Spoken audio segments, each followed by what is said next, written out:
Anda masih menyaksikan Breaking News TV One kasus Sambo pemirsa dan kembali kami ajak Anda berbincang dengan Arianto Sutadip, nasihat dari Kapolri. Pak Arianto tadi sudah sedikit memprediksi ya Pak, paling tidak apa kira-kira replik atau tanggapan dari Jaksa Penuntut Umum atas nota pembelaan yang disampaikan oleh Verdi Sambo. Menarik ketika kita kembali pada dakwaan dari Jaksa Penuntut Umum Pak, yang kemudian membuat Putri Chandrawati juga akhirnya menjadi terdakwa dalam kasus dugaan kasus pembunuhan berencana Brigadir Nofriansyah Yosua Huta Barat. Tapi nampaknya Verdi Sambo ini dalam nota pembelaannya juga seperti memasang badan begitu Pak Arianto untuk istrinya Putri Chandrawati yang kemudian ditetapkan sebagai terdakwa. Nah, seperti apa ini Pak?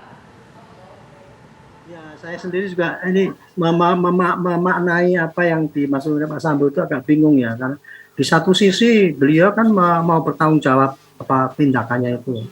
Dan kemudian kemarin di dalam pembelaan dia itu ingin mengajak semua ya memaklumilah bahwa bagaimana dia kenapa tidak berbuat, sudah dipermalukan seperti itu. Jadi dia di dalam untuk membebaskan diri itu seakan-akan ingin orang semua termasuk Pak Hakim mungkin memaklumi bahwa dia berbuat gitu tuh karena cukup alasan gitu.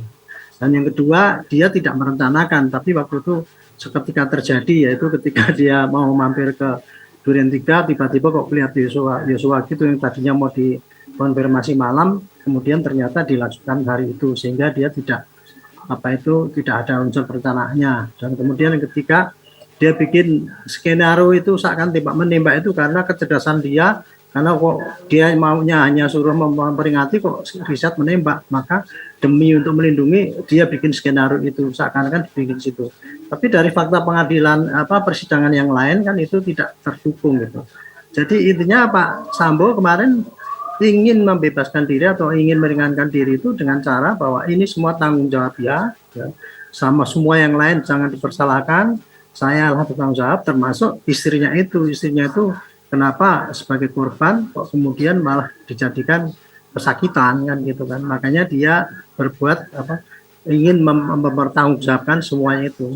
Tapi ya di dalam fakta persidangan kita juga melihat ya bahwa keterangan itu hanya disampaikan oleh Pak Sambo di akhir dari pernyataan beliau pada waktu pledoi dia, pembelaan dia itu sehingga kita sampai sekarang juga itulah kemudian kok sampai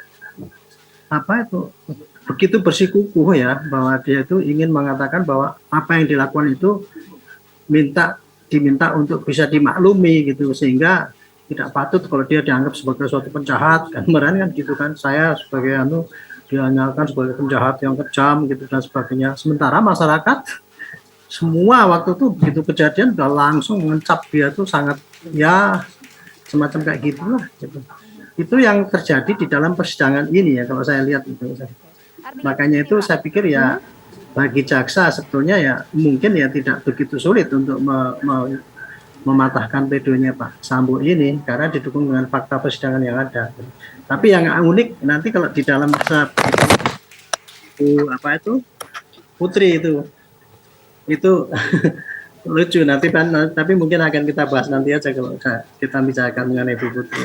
Oke, artinya Pak Arianto ingin mengatakan seperti ini, jaksa penuntut umum tidaklah sulit ketika nanti akan menanggapi pledoi dari Verdi Sambo yang sampai kita lihat di detik-detik akhir bahkan ketika dia membacakan nota pembelaan masih mencoba untuk mengalamatkan Pak, menarasikan bahwa apa yang dilakukan ini adalah kesalahannya karena untuk mempertahankan harkat dan martabat keluarga. Ini yang coba terus dialamatkan oleh terdakwa Verdi Sambo dengan harapan untuk bisa mendapatkan keringanan dari hakim atau di persidangan, meskipun fakta-fakta persidangan kalau Pak Arianto sendiri melihat sudah cukupkah untuk menggambarkan bahwa perencanaan itu ada Pak untuk kemudian menghilangkan nyawa Nofriansyah Yosua Huta Barat. Artinya ini tidak akan sulit untuk jaksa penuntut umum ketika JPU tetap pada dakwaan dan mengikuti fakta persidangan yang ada.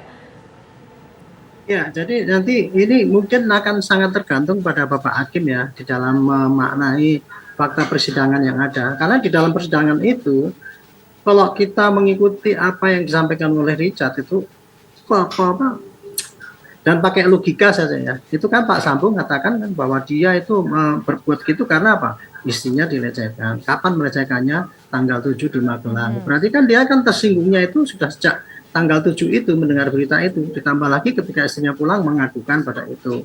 Dan kemudian dia juga berencana manggil si Richard dan sebagainya. Jadi kan sudah kuat sekali ya adanya jeda antara motif yang ditimbul oleh Pak Sambo, dia harus membunuh Yosua itu sampai pada eksekusinya itu kan ada dua hari ya, tanggal 7 sampai tanggal 8, dua hari satu malam gitu ya, itu yang terjadi kayak gitu. Tapi kan kemudian kan di dalam fakta persidangan sendiri, Pak Sambo ini sayangnya masih didukung juga oleh keterangan dari Pak Riki dan Ma'ruf yang seakan-akan menunjukkan bahwa dia, Riki dan Ma'ruf itu dalam rangka untuk meringankan dirinya sendiri juga dia memilih untuk nggak ngelihat Pak Sambo nembak lah, nggak dengar perintahnya Pak Sambo. Itu saya kira itu dalam rangka meringankan mereka sendiri dan juga karena mungkin utang budi kepada Pak Sambo itu. Jadi meskipun dengan dukungan-dukungan seperti itu kan dari akhirnya semua ini terpulang kepada Bapak Hakim. Ya mudah-mudahan Bapak Hakim bisa melihat ya dengan instingnya yang tinggi itu kira-kira mana yang benar itu ya. Karena kalau secara logika ya Pak Sambo kan katanya kan itu membunuh, motifnya jelas walaupun sulit untuk dibuktikan bahwa itu ada apa tidak pelecehan ataupun pemerkosaan. Tetapi yang jelas itu didengung-dengungkan sampai akhir kemarin mengatakan begitu. Kalau saya pikir ya itu sudah cukup kuat untuk menunjukkan motifnya apa dan kemudian ada waktu yang cukup panjang itu antara itu dengan pelaksanaan dan bahkan kemudian setelah itu ingin menutupi kejadian dengan cara mengirim cepat-cepat jenazah dan sebagainya, menyuruh anggotanya dan sebagainya. Tetapi uniknya lagi kemarin bahwa dia di dalam melaksanakan menghilangkan jejak itu dia dalam rangka menyelamatkan si Eliezer itu karena dia tidak suruh nembak kemudian dihabisi maka untuk menyelamatkan dia dengan akal cerdasnya dia terpikir dia untuk bikin acara tembak menembak. Tapi saya kira keterangan itu kok jadi sangat sulit untuk dipercaya gitu loh karena tidak didukung dengan fakta persidangan yang selama ini terjadi gitu. Oke. Jadi kira-kira begitu kalau. Oke, baik.